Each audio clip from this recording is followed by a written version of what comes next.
Olá, está começando mais uma edição do Senado Agora.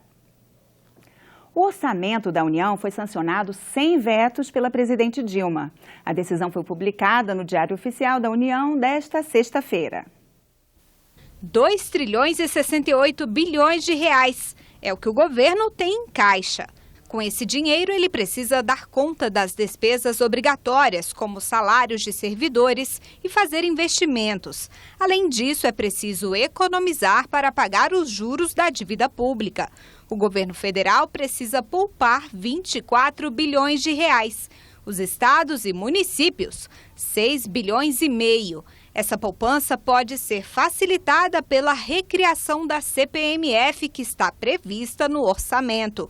Só que o novo tributo ainda depende da aprovação do Congresso. Há uma receita condicionada, que é o CPMF, né? Podem, durante o ano, existirem outros esforços que supram essa receita. Essa receita não está aprovada ainda, não é fácil aprovar uma CPMF sem mudanças estruturais, mas eu acho que o importante é termos uma peça que sinalize o nível de gastos e o esforço fiscal do governo de tentar fazer um superávit. Eu acho que esse deve ser o caminho a ser buscado e vamos trabalhar para fazer com que a realidade seja melhor do que essa peça. O orçamento prevê inflação de 6,47% e recuo de 1,9% do PIB, o conjunto de tudo que se produz no país. Em ano de ajustes nas contas, quase todos os órgãos públicos vão sofrer cortes, principalmente nas despesas do dia a dia.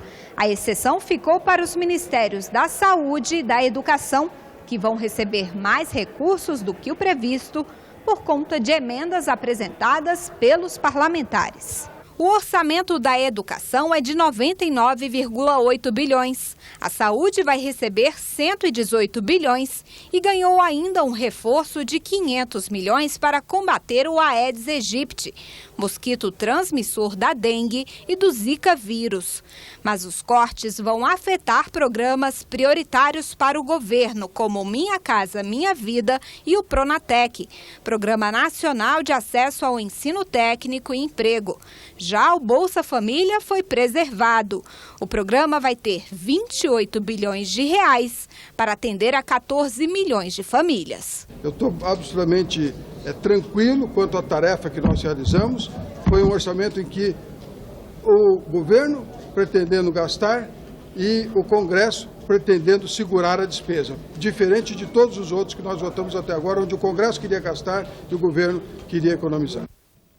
Outra importante lei sancionada esta semana pela presidente Dilma Rousseff é o Plano Plurianual da União para o período de 2016 a 2019. O PPA define as principais ações, metas e políticas públicas do governo federal.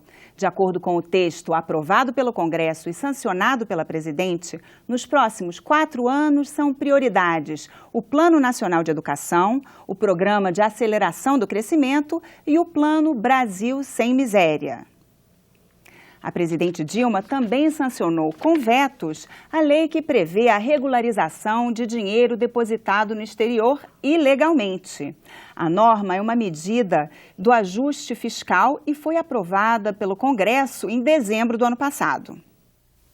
Difícil saber o valor exato. Estima-se que cerca de 400 bilhões de dólares estejam depositados no exterior ilegalmente. Dinheiro e bens que brasileiros levaram para fora sem declarar, burlando, portanto, as leis do país. A partir de agora, com a sanção do projeto aprovado pelo Congresso, esse patrimônio poderá ser legalizado, desde que tenha origem lícita. Facultando o contribuinte a trazer esses recursos para o Brasil. Ele passa a ser recursos regulares que podem vir para o Brasil e continuar no exterior. As regras prevêem o pagamento de 15% de imposto de renda, mais 15% de multa, ou seja, 30% do valor a ser declarado. Quem normalizar a situação não precisará responder pelos crimes de evasão de divisas e sonegação fiscal. O texto foi aprovado com vetos a 12 dispositivos. Alguns deles já tinham sido acordados durante a tramitação do projeto aqui no Senado.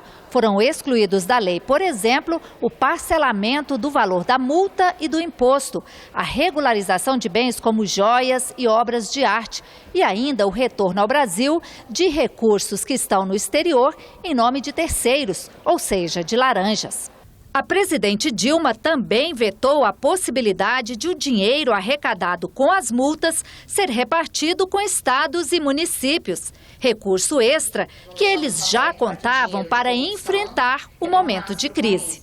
Essa multa, que seria dividida inicialmente, como foi aprovado no Senado, não entrando, prejudica demais os municípios. Então, é a intenção da Confederação lutar para que esse veto seja derrubado no Congresso e que a multa seja, sim, distribuída como era o acordado inicialmente no Congresso. O texto sancionado também excluiu da lei pessoas que tenham sido condenadas em qualquer instância judicial. Os vetos ainda terão que ser analisados pelo Congresso. A CPI do HSBC ganhou um novo fôlego para o retorno dos trabalhos legislativos. O governo da França aceitou compartilhar com a comissão a documentação do caso conhecido como SwissLeaks, referente a informações das contas de brasileiros na Suíça não declaradas ao fisco.